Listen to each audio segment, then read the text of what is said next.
I would like to call District 721 School Board to order. Janelle, would you please note that Leo Giesen is not present tonight, but all of the board members are here. Please stand for the Pledge of Allegiance.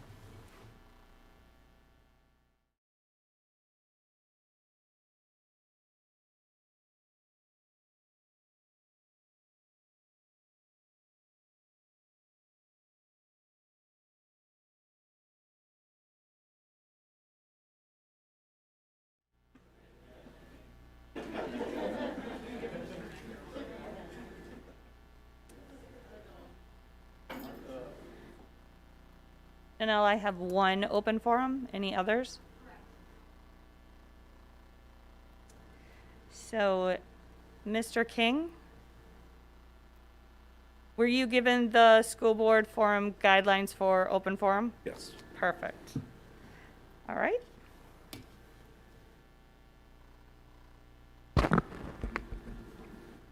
Can you hear me all right? Ken, thank you. Great. First, I would like to thank the board for allowing us to speak this evening. My name is Daniel King. I'm a husband and father of 4 boys currently in the New Prague School District. I speak tonight for many concerned parents in the district, some of who are in attendance this evening, as you can see behind me. We are here in response to the February 8th school board meeting. The proposed curriculum change, which moved civics to 12th grade and introduced a mandatory 9th grade seminar. The information provided in the board session had very little detail, and the questioning did not delve into the heart of the change in our view. That is our opinion. Our understanding is that the curriculum is still being developed and won't be completed until July. So why was the change adopted so quickly is one of the questions that we have. One of the concerns we have is when would the parents have input to this change? If not released, we're being told until July. That does not afford the parents an opportunity to make informed decisions about the education of their children. Why we are concerned, with little substantive feedback and detailed information regarding what would be in the new curriculum, the fear is that this would be an attempt to introduce critical race theory into the classroom. If you're not familiar with critical race theory, we can provide resources for you to learn more about it. In my opinion, at its core, it seeks to rewrite history and teach our children to hate America because it was founded on white supremacy and is based on systemic and institutional racism. Okay. If this is taught in the 9th grade, how effective would teaching civics in 12th grade actually be? Is another question that we have. One of the more insipid tenets of the ideology is that all whites are oppressors and people of color are victims. As a father of 4 biracial children, I have to question how they would fit within this construct. It does not make sense. It's polarizing and divisive. We're going to judge people based solely on skin color. How does this bring the community or the country together? In my opinion, it does not. Critical race theory does not allow for alternative viewpoints or perspectives. Disagreement will have dissenters labeled as racists. So what do we do? We're here tonight to take a stand and push back against the potential implementation of this corrosive ideology. We want the school board to recognize the seriousness of this ideology and to support the community in rejecting the introduction to our children. We want our children to learn and to think critically, not be told what to think. We want the school board to understand that there are employees in the system fearful of speaking out against critical race theory due to fear of retaliation and retribution. We want the school board to understand that this will create a hostile learning environment as well as a hostile work environment, and there are concerns on both fronts if that were to happen.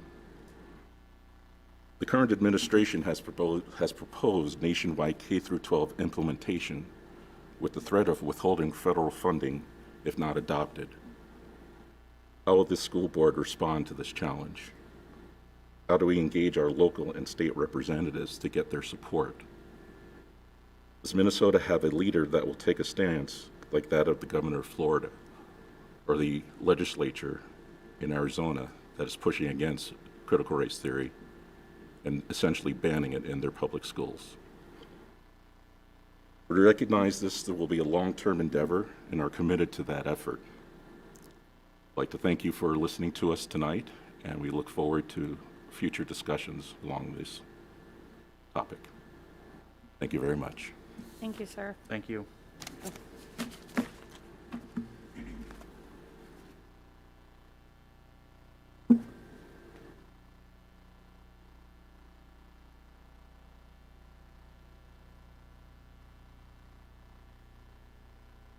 Right, so I got notes.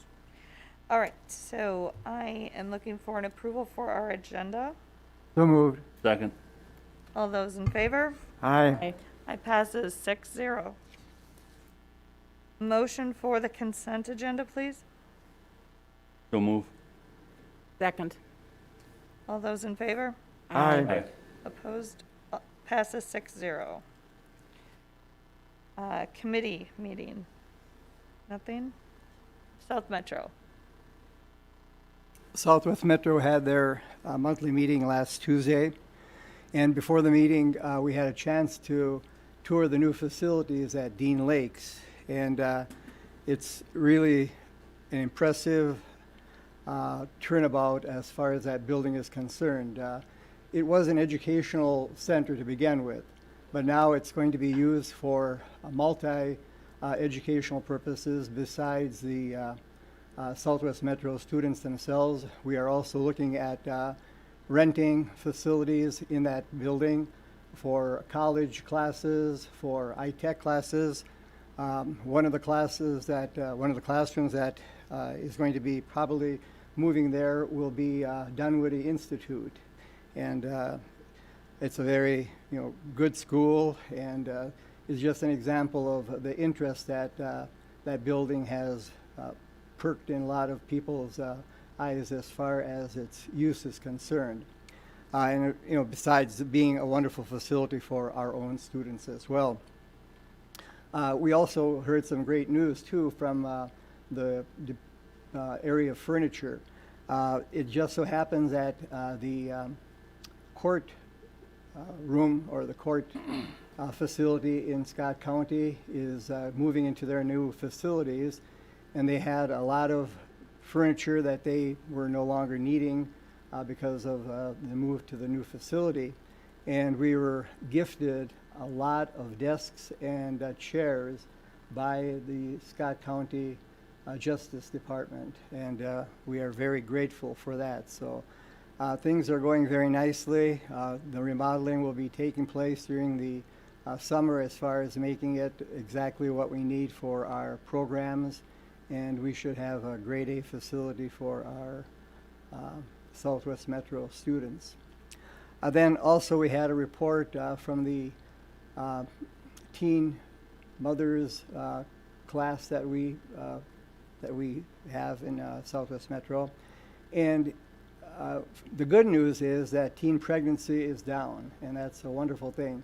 But also COVID has taken its toll on the enrollment in that class. But we're working very hard to keep that program going, and looking at ways that we can cut some costs and still keep it a viable program. Then we also had the reports from other directors of the other programs, and things are going well. One size that does not fit all when it comes to Southwest Metro. As you know, some of our students have some severe psychological issues and some other extreme issues of personality and behavior and learning. So we are working still in a combination of face-to-face as well as distance learning and hybrid learning. So we have actually all three of those delivery methods still going at Southwest Metro, and probably will continue until the end of the year. And then finally, we have a number of graduations coming up in the different programs. A number of students will be graduating from their programs this coming spring. So You know, when you look at all the things considered, things are going quite well at Southwest Metro, even with the COVID problems that we, like everybody else, have had. Thank you. Thank you. All right. And special ed, there was no meeting. Community had no meeting. Wellness committee, no meeting. Early childhood, no meeting. And fitness and aquatics, no meeting. So we are to Mr. Superintendent Dipburner, to your good news. All right, a lot of good news here. First off, we've been doing, started this morning, support staff celebrations. We have pick-up breakfasts, and we were able to do that through a donation from Education Minnesota, along with individual donations from administrative members. Today was at the middle school in Ravenstream for all of our support staff. And when we say support staff, we're talking clerical, paraprofessionals, technicians, nutrition service workers. We'll also be at the other schools the next couple days, along with our at the bus garage for our drivers too. So we're just showing them our appreciation for the great work they've done through this challenging year. Even going back to last spring, it's over 13 months now, and many of those people were on the front lines that were working right away during that pandemic. So we want to thank them for the great job that they've done. We really appreciate that. Another thing I want to mention too, we sort of gotten away from it. We're going to start doing teacher-student spotlights at the beginning of each of our meetings. We've done it in the past, but we haven't been consistent. But we're going to start that up next month in May and be doing that and just highlighting some of the great programs and some of the great work that is being done by our teachers and students and other staff members. So I just want you to know that too. Congratulations to our robotics team. There are over 100 teams competing to get to state, and so they're one of 36 teams that qualify to compete at the state level. So congratulations to Dan Cross, our advisor to that program, and the entire robotics team. Some other things, just want to give you an update, number of cases and quarantines, and just where we're at with attendance. Average attendance during April and May, going back to 2019 and 18, is about 96% at the elementary, 95% middle school and high school. We're rated at about 93% for all the schools right now. Middle school is just below that. They had more quarantines. We have 12 active cases right now. Keep in mind that's 12 active cases out of 4,000 students. We've been going every day in person since March 8th at the secondary level and back in January for the elementary. So, there's going to be some positive cases. There's going to be, quarantines every once in a while. But all in all, you really need to look at the percentage of kids that are at school, with basically 93% of our kids right now. So really taking a look at that. We'd rather have that than 47 or 50% of our kids in that hybrid model. And teachers have done a great job, and I've get from overall very positive feedback from that. Other update too, just on distance learning too. We're trying to find out. We had a number of kids that chose distance learning, and seeing where they're at right now with that. So we sent a Google Docs survey out to the parents. Just so you know, the percentage of kids that chose distance learning, it's 8% at the elementary, kids K-5, 9% at middle school, and 11% at the high school. So there are still some, I know initial results from the survey that parents are still concerned. There are some that are concerned and are looking at that online or distance learning option next year. So we've got to get a firm number. We got to see at the state legislature if they're going to allow distance learning or not. Otherwise, you have to have a formalized, approved online learning program, which we would probably go with Southwest Metro and consolidate with some schools to be able to do it that way. So sort of option A and option B, and right now that's still up in the air for us. And I guess the other thing I just want to mention is where we're at as we head into the end of the year here. We just had prom on Saturday, and By all accounts, from what I've heard from administration, also talking to parents this week, and it went very well. We've got graduation coming up. I think I should have looked up ahead of time. I think May 20th, whatever Friday, May 28th there is. Our backups are on Saturday and Sunday, so we will be outside. We are going to have a normal graduation. We're going to hand out diplomas. We do have limited tickets, obviously, because we have to follow the state guidelines from the Minnesota Department of Health. So we're looking forward to that. But it is Friday night outside at the stadium, the backup date, Saturday night, and Sunday no matter what. Sunday afternoon, we'll get it in. I'm positive about that. And then the other thing for seniors, just because of the being in person, along with Minnesota Department of Health guidelines with the 6-foot distancing rule, we're treating graduation as an extracurricular activity, so we can use a 10-day exclusion guideline following exposure. So any student that's exposed in school on or before May 17th will still be able to participate in commencement ceremony on Friday, May 28th. But we are going to, a letter will be going to parents on Wednesday.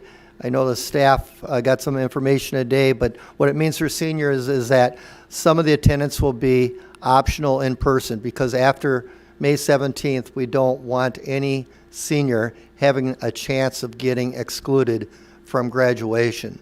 So there'll be some required in-person instruction for seniors, whether it's labs, exams, that type of thing, but most of it will be asynchronized or live stream classes.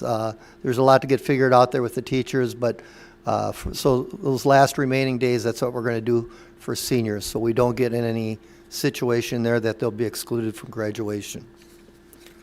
So I think that's everything I have. Okay, great, thank you. All right, Denny, oh no, I'm sorry. We'll go to the calendar. We need to, Okay, we already approved the calendar, but our Human Resources Department caught an error as they were going through the days, and I've never been good at math, so I have to admit, but miscalculated. So we had 185 teacher duty days, and we have 183 in the contract. So a recommendation for our calendar next year, it's going to stay almost identical to this year. We're going to add the 2 days into the second week in April, which is the week of Easter. With our calendar, remember we have a flexible learning calendar that was approved by the Minnesota Department of Education that we can start a week before Labor Day and to end in May. And adding those 2 days, we're able to do a spring break the second week in April. So that it's almost identical to where it is this year. And that's my recommendation to approve that. We'll get a letter out tomorrow to the staff and to families explaining that if you approve this. Do you have any questions? any questions? I'll make a motion to approve the change. Second. All those in favor? Aye. Opposed? Passes 6-0. Resolution for termination for non-renewal, Denny. Okay, at this time, I'll entertain a motion to consider the non-renewal of a probationary teacher. So moved. Is there a second? Second. It's been moved and seconded to consider the following recommendation, resolution. It is recommended that the board terminate the non-tenured contract of Mark Disher as per the resolution presented below. Whereas Mark Disher is a probationary teacher in Independent School District 721, be it resolved by the School Board of Independent School District 721 that pursuant to Minnesota statutes, the teaching contract of Mark Disher, a probationary teacher in Independent School District 721, is hereby terminated at the close of the current 2019-2000, this is wrong, right? It's 2020-2021. Correct. There's a typo here. Be it resolved further that written notice be sent to said teacher regarding termination of the non-renewal of his contract. How do you vote on this, Kim? Yes. Mark, Yes. Tammy, Yes. Matt, Yes. Jean, Yes. Dennis, yes. Item passes 6-0. Great. Okay, New Prague Area Education Foundation grant approval, please. I make a motion to approve the grant for the Eagle View Elementary School. I'll second the motion. Any discussion? Can I just ask a question? What are column strips? But, so it's just a strip that they, like a Band-Aid? Okay, great. I think I need one. All right, all those in favor? Aye. Opposed? Motion passes 6-0. So before I ask for an adjournment, I wanted to just say a couple things. Whether it's a single voice or a multiple voice, your voice was heard. When you come to the school board, we take your concerns. And unfortunately, as told, you're not going to get an answer this evening, but it will be looked into. Okay? So thank you for taking your time out of your day to express it. And thank you very much for respecting and having the group of you have one voice. We appreciate it. So, all right. I will have a motion to adjourn. So moved. Second. All those in favor? Aye. Opposed? Janelle, we are done. 6-0.